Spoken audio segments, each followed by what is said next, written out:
À présent, donc, élection de la ou du 12e vice-président ou vice-présidente. Donc là encore, une candidature déclarée, celle de Jean-Luc Garnier de Saint-Hilaire-du-Harcouët. Jean-Luc Garnier, où est-il? Je ne le vois pas. Il a levé la main, on va lui donner un micro. Y a-t-il d'autres candidatures? Éventuellement. Et donc il y aura la candidature de M. Eudes derrière Jean-Luc. Donc Jean-Luc, à toi la parole. Bien, bonjour à tous, à toutes et à tous, chers collègues. Donc Jean-Luc Garnier, donc, de Saint-Hilaire-du-Harcouët, où je suis né d'ailleurs. J'ai 61 ans. De profession, je suis attaché principal d'administration hospitalière. J'exerce depuis 19 ans des responsabilités de management des ressources humaines, responsable des ressources humaines, donc ce qui me donne une bonne expérience en termes de management et aussi en gestion d'une collectivité publique.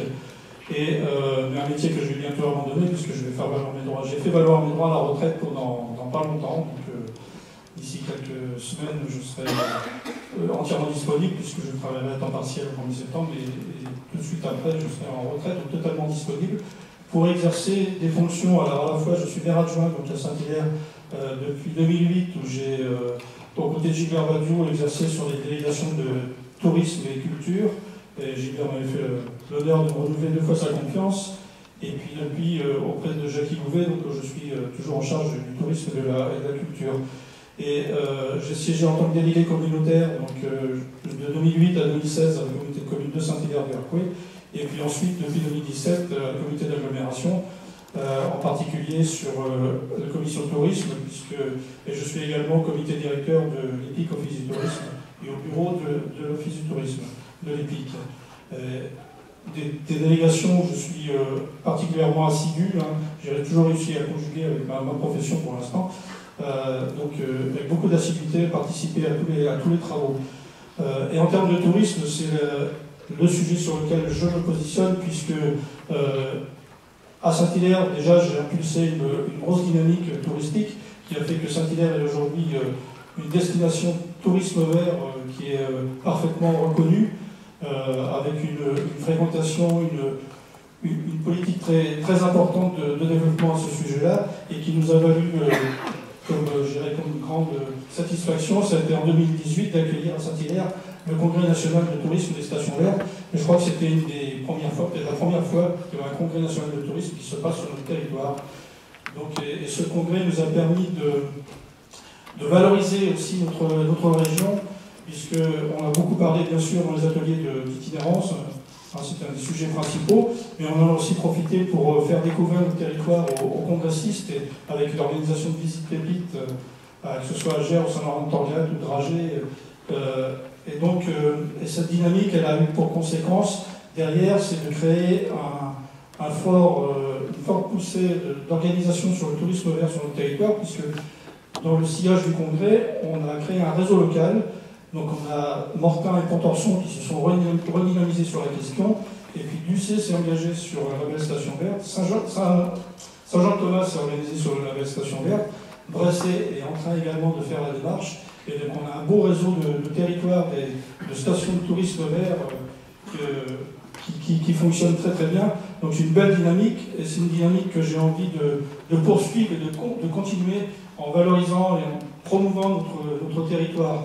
Parce qu'on a la chance d'avoir à la fois ce côté tourisme nature avec on a notre joyau que constitue la baie du Mont-Saint-Michel, mais on a aussi nos 95 pépites que constituent chacune des communes, avec des centres-bourgs, un patrimoine bâti, un environnement naturel qui est vraiment fantastique et qui ne demande qu'à être valorisé. Donc ça sera vraiment un des enjeux majeurs de mon action, mais qui s'accompagnera aussi d'autres volets qui sont tous liés à la valorisation du patrimoine, puisqu'on a la chance aussi d'avoir sur nos territoires d'énormes atouts patrimoniaux, donc que ce soit architecturaux, mais aussi des structures touristiques d'accueil comme nos musées qui sont le musée de Gers ou le musée de sculptorial d'Avranches. Donc on a un formidable travail à développer autour de ce sujet-là. Et un troisième axe de développement très important, puisque ça fait partie aussi des engagements forts qu'on a avec nos grands partenaires, que ce sont le département ou la région, c'est le tourisme de mémoire. Donc ça, c'est un sujet sur lequel je travaille déjà beaucoup, Et avec le tourisme de nature, le patrimoine et le tourisme de mémoire, on a un formidable gisement de développement touristique à valoriser et à construire tous ensemble, parce que c'est vraiment un travail de partenariat avec les communes, avec les collectivités, et puis aussi un autre partenaire local, c'est l'État, puisque avec la création de l'EPIC Mont-Saint-Michel aussi, l'État devient un partenaire local de développement touristique.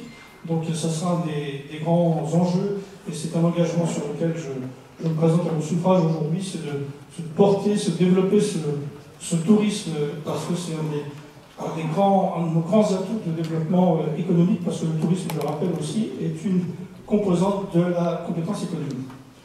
Donc voilà, c'est ce que je voulais vous dire un peu rapidement aujourd'hui, et par avance, je vous remercie si vous m'accordez votre confiance. Je m'efforcerai d'en être à la hauteur et d'en être digne. Merci. Merci Jean-Luc. Donc la candidature de M. Bertrand. Oui, je vais être d'autant plus court. Quand je prends un chemin, je vais au bout du chemin. Donc j'irai au bout du chemin, je ne reviens pas sur la compétence que j'espère exercer, peut-être revenir sur le fait que il m'est difficile d'exposer mes expériences professionnelles ce soir. C'est légitimement, mais c'est ma seule légitimité et personnelle, que je prétends à être apte et crédible au poste compétences économiques. Voilà. Alors, je ne viens pas cette fois-ci en disant qu'il faut que cette démocratie ne soit pas pleine de vide et qu'il n'y ait qu'une seule candidature à chaque fois. Je ne vais pas le faire à chaque fois. On sent bien qu'on est dans une élection qui est assez bien huilée, et visiblement pas aussi bien mieux qu'il y a 3 ans. Alors c'est très bien aussi, mais peut-être qu'il faut aussi qu'il y ait la possibilité de personnes autres que celles qui puissent être investies par vous, Monsieur le Président. Et je ne crie pas contre vous. C'est très bien d'avoir voulu prendre certaines démarches géographiques et en termes de compétences aussi. Alors je vais me permettre de réagir quand même, puisque je vous en prie. Merci. Je rappelle qu'il y a eu des candidatures où seulement un candidat s'est présenté. J'appelle, je pense, systématiquement l'ensemble des candidats à se manifester. Donc je prends avec, comment dire... Je fais juste référence au mail que vous avez envoyé, c'est très bien, c'est légitime, je ne critique pas ça, il n'y a pas de souci. Non, mais encore une fois, le scrutin est totalement libre, se présente qui veut. C'est clair, c'est bien pour ça que je le fais, merci. Voilà. Bien, y a-t-il d'autres candidatures que celle de M. Eudes et de Jean-Luc Garnier?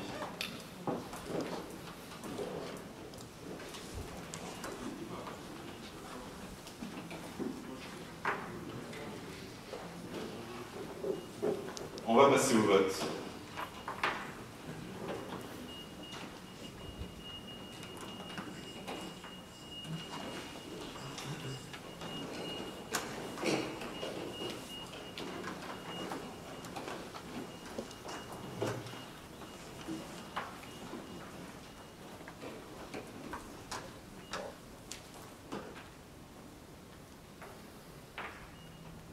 Donc il nous reste le vote de Jérôme Benoît. Et nous aurons ensemble... Voilà, parfait. Donc le résultat, le voici, il apparaît. Donc la majorité absolue est atteinte. Nous avons 3 abstentions de vote blanc. Jean-Luc Garnier est élu avec 85 voix. Bertrand Eudes avec 23 voix. Patrice Garnier, alors il y a toute une confusion, c'est le frère, avec 12 voix, Raymond Bécher avec 3 voix et Laurent Guiroc avec 8 voix. Jean-Luc Garnier peut nous rejoindre à la tribune.